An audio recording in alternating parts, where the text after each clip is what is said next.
Les affaires publiques n'ont plus de secret pour lui. Les vrais enjeux. Les vraies questions. Cube Radio. Cube Radio. En direct à LCN. À LCN. Allons retrouver Emmanuel Latraverse et Mario Dumont qui sont avec nous. Bonsoir à vous deux. Bonsoir. Il y a Gaétan Barrette qui va se joindre à nous. Devinez quoi? Il est pris dans le trafic. Qui va se joindre à nous dans le deuxième bloc. Revenons sur cette visite très médiatisée du premier ministre français Gabriel Attal qui a passé la journée avec François Legault. Et outre la langue française, c'est beaucoup la laïcité qui les unit. Écoutons ensemble M. Legault. On sait qu'une majorité de Québécois sont d'accord avec la loi 21. Donc, je pense que ça fait du bien de voir que les débats existent aussi en France, en Europe, et que les Québécois ne sont pas seuls. Emmanuel, la laïcité en France, est-ce que c'est un véritable modèle pour le Québec ou c'est une laïcité trop rigide? Est-ce que c'est un modèle? Je ne suis pas certaine que dans le contexte québécois, on peut se servir de la France comme un modèle comme tel, parce qu'elle est beaucoup, beaucoup plus large, beaucoup plus rigide. C'est l'interdiction du port des signes religieux, même à l'école. Puis là, je parle pas juste de l'abaya, là, mais même le voile. On a vu une élève là, qui a fait des menaces de mort contre son proviseur parce qu'il lui a demandé d'enlever le voile dans la cour d'école. Le Québec, on n'en est pas là. Mais la France, c'est comme une validation morale en même temps, de ce désir du Québec de légiférer la laïcité, de l'imposer au-delà du fait de dire que la religion n'a pas sa place dans l'État, d'en faire des normes. Et la France était quand même le pays des droits de l'homme, une des grandes démocraties occidentales, mais ça sert de référence qui légitimise le désir du Québec d'emprunter cette voie-là et d'imposer un cadre beaucoup plus strict que celui qui prévaut ailleurs en Amérique du Nord. Mario?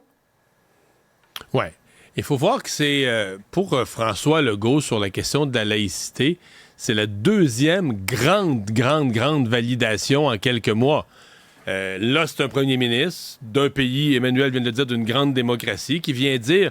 je suis d'accord avec le mot à mot de la loi 21, et ça, il l'a bien dit, là, c'est vos affaires, votre politique locale, mais le principe de la laïcité, la validité du combat, l'importance du combat, sa signification dans une société de l'avenir, mais ça s'ajoute à la Cour d'appel quand même. C'est sur la loi 21, la Cour d'appel est venue parler. Donc, ça veut pas dire que tout le monde va se rallier, tout le monde va être d'accord avec la loi 21, mais ça vient complètement couper l'herbe sous le pied de tous ceux qui ont crié c'est épouvantable, c'est une loi de discrimination, puis tous les hauts cris là, que c'était une loi qui faisait de nous quasiment des nazis, puis un gouvernement épeurant, puis les pires sentiments du monde. Ces gens-là aujourd'hui ont l'air sincèrement ridicules, là, parce que autant un chef de gouvernement d'un autre pays qu'une cour d'appel de juges nommés par le gouvernement fédéral disent tu peux être d'accord, t'es jamais obligé d'être d'accord, là, c'est une politique publique, tu peux être d'accord ou pas, on vit en démocratie, mais c'est fort raisonnable, c'est un combat légitime, c'est un combat valable. Et c'est un voyage qui a été payant pour François Legault. Moi, je trouve que c'est sa meilleure semaine depuis très longtemps. Là. Et pendant qu'on voit justement des images, c'est une longue journée quand même pour M.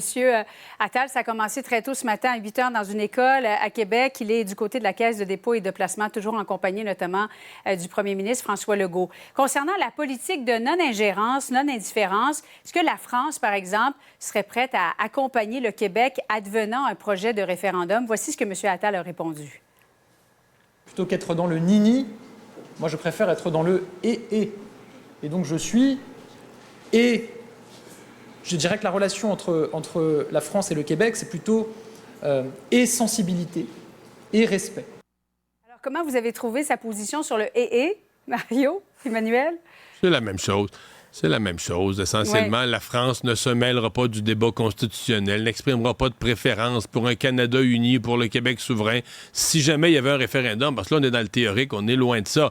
Mais c'est toujours ce que la France a dit, advenant que le Québec fasse des choix, ben la France ne sera pas indifférente, va être sensible à la réalité, va être solidaire de la nation québécoise. Il l'a dit autrement, il l'a dit en d'autres mots. Je pense que les pauvres chefs de gouvernement ou chefs d'État français savent plus comment nous le dire, qui se mêleront pas de nos affaires, mais qui nous aiment bien. Là-dessus, là, s'il y a un point où c'est exagéré qu'on se pose la question à ce point-là. C'est un peu colonial, là. Je m'excuse. Là, on est en 2024. Il n'y a pas de référendum qui nous guette dans l'immédiat. On n'est pas dans ce débat-là. Faut-il rappeler que même si Paul Saint-Pierre Plamondon est immensément populaire, il n'est pas aux portes du pouvoir à l'heure où on se parle et la souveraineté est à 36 %. Si un référendum, c'est dans 4 ans. Donc, il faut se calmer là, un peu. Puis, à un moment donné, la réalité, c'est que ce sera le mandat d'un Parti québécois de gagner l'appui de la communauté internationale advenant un référendum. En ce moment, moi, je pense que le débat qui est autrement plus important pour la société québécoise, pour l'avenir du Québec, pour l'avenir de la langue de notre nation, c'est le partenariat et l'appui que le Québec peut gagner auprès d'une puissance comme la France dans tout le combat sur la place du français sur les grandes plateformes, parce que c'est là que nos jeunes développent leur culture, écoutent de la musique et tout le reste. Puis ça, dans mon esprit, c'est pas mal plus important que le hihi, néné, nounou, ou je sais pas quoi. Bon. Revenons sur cette mesure qui a été annoncée hier par le gouvernement fédéral, le RAP qui va passer de 35 000 à 60 000. On a entendu toutes sortes d'arguments, ça divise même les experts. Mario, tu es économiste de formation.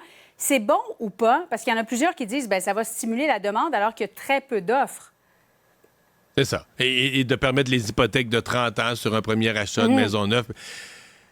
On comprend ce que le gouvernement veut faire. Le gouvernement se dit qu'il faut que des gens, des familles ordinaires, on leur donne une certaine façon de réussir à avoir accès à la propriété, même s'ils n'ont plus vraiment les moyens, avec le prix des propriétés actuelles, puis les augmentations. On parle d'augmentation de 8-9 % encore pour cette année.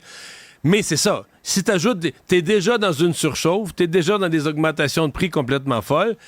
Si t'ajoutes des nouveaux acheteurs, ben là, t'augmentes la compétition, il y a plus d'acheteurs, donc tu vas avoir plus de surenchères pour les mêmes propriétés. Donc tu mets une pression encore plus à la hausse sur les prix. En sachant quand même que, tu sais, les gens qui vont utiliser le RAP à 60 000, une hypothèque sur 30 ans, c'est qu'ils sont peut-être mal pris financièrement, dans le sens qu'ils n'ont peut-être juste pas les moyens d'avoir une maison. Et ça, c'est le danger. Les Américains l'ont vécu dans la crise financière. Donc, on comprend ce que le gouvernement veut faire pour permettre à des ménages de réussir à avoir accès à une propriété, mais c'est pas sans conséquence. Bon, Emmanuel, est-ce que c'est ça qu'il fallait faire pour aider les futurs propriétaires? Bien, c'est parce que il y a un gros risque qui vient avec ça. Politiquement, le gouvernement le fait pour se prémunir contre les attaques qu'il est en train d'avoir un clivage des générations absolument tragique au Canada, où il y a une génération complète qui n'a plus accès à la propriété. Le problème, cependant, il est double. C'est que le Canada est quand même un des pays où l'endettement des ménages est le plus important.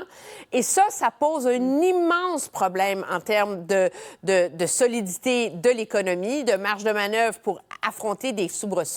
Quand tu dis aux gens, savez-vous, vous pouvez emprunter 60 000 sur votre retraite à la place, puis on va vous donner encore plus de temps pour le rembourser. Mais qu'est-ce que tu fais? C'est que tu donnes du gaz à l'endettement des ménages inévitablement, là. Et ça, je suis pas sûre que pour un pays qui a un problème où tout le capital est investi dans les maisons des gens et pas dans d'autres choses, bien, sur ce front-là non plus, tu fais rien pour diversifier l'économie canadienne. Restez avec nous. Dans un instant, la vérificatrice générale qui ouvre une enquête sur le fiasco du virage numérique à la SAC. À tout de suite.